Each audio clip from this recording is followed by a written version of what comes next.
Hi, welcome back to Gamescape 3D.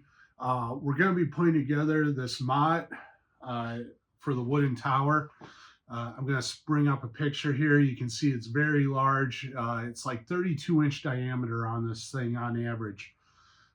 So yeah, super big, lots of parts.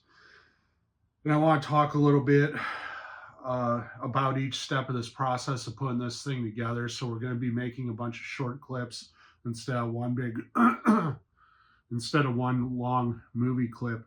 So the first thing I'm going to be doing is I brought down a couple of prints. If you can, I think it's best to print in black. That way you don't have to do a great job priming. All right, or if you miss spots, they don't show up, and that saves you a lot of time. One thing you will want to do on this is make sure you number your pieces on the back. If you are printing in black, I advise picking up a Posca marker.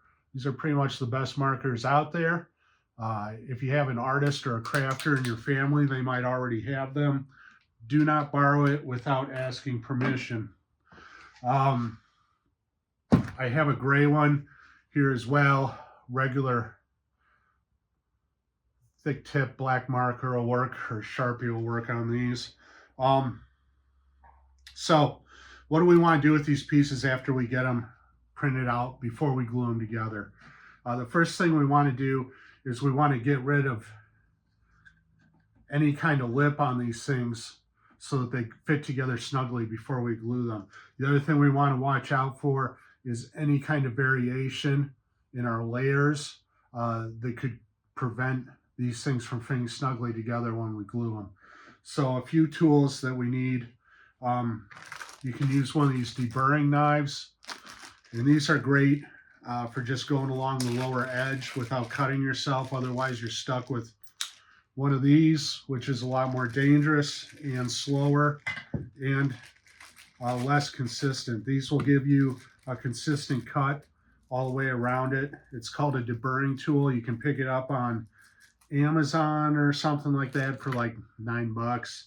And it's just a handle, and you have these little swivel blades, and they just pop right in there, okay?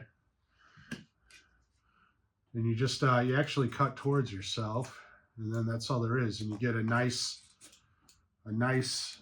even shave all the way around your edges there. You shouldn't need a box cutter at all.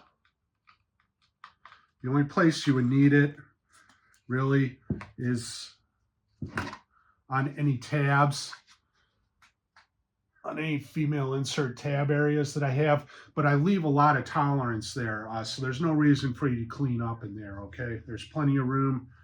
We don't do tight fits on those. I leave them a little bit open, just so people don't have to clean that up, and also, you know, if people want to friction weld or do some other kind of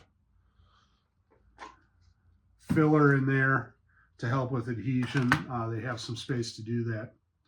Okay, so that's number one, the deburring tool. Number two, in terms of making sure these sides are flush, right here, what we want to do there is use sandpaper. You can get, I prefer regular flat sandpaper. You may have sanding blocks also, which are also very good for getting in areas where there might be tabs. I prefer flat sanding. This way you can staple it down to your table. Let me swing my camera down a little bit.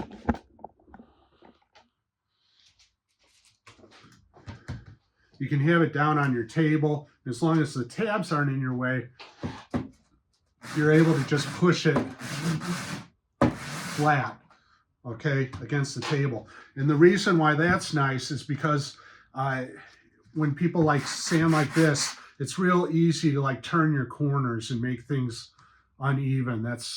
I ran a wood shop for about 15 years, and that's how I know people have a tendency to do that. And it can happen even with this method as well, but it makes it a little bit easier. And also, if these tabs are in your way, you can just fold the sandpaper over the side of the table, position the tabs off the side of your table, and then you're still using that table to sand and get your edges flush, okay? So those are the main things we want to do, and those are the two things I wanted to show you. And we'll be back for the next step soon.